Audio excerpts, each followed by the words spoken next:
Kida midea Osamiri midea we midepa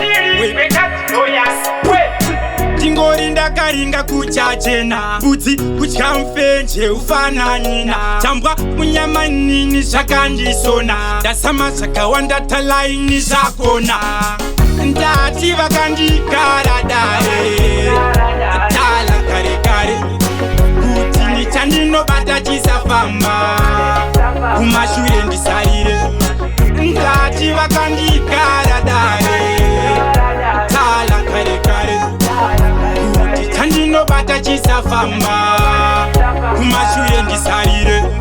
Kwese kwandafamba kwa hirombe Kwai anoda kate kureva nkombe Panoda doro hapa kutoti zvifambe Nyaya yakakura iyi mufunge itambe Kwai panoda hama dzakatikomberedza Dzikaungana chete dzikangokururudza Iwewe uchideketa zvinokushungurudza Chipiro mudzimu iwe wakabatanidza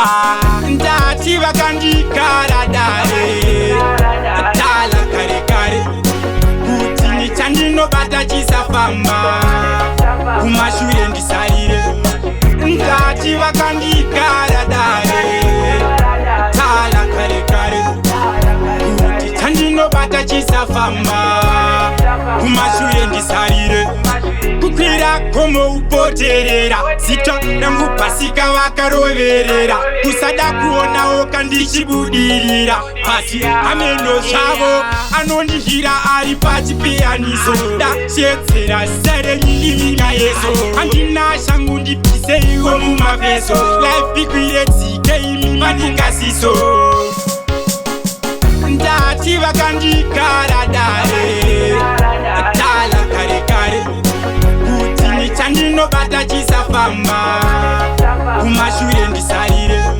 Ndati vakandikara dare Tala kare kare Kuti chandinobata chisafamba Kumashure ndisarire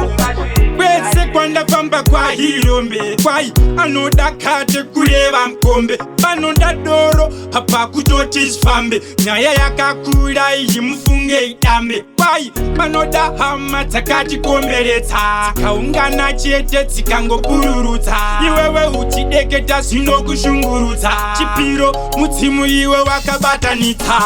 Ndati vakandikara dare Tala kare kare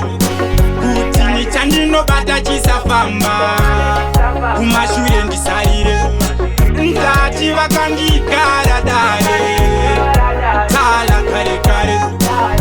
Kuti chandinobata chisafamba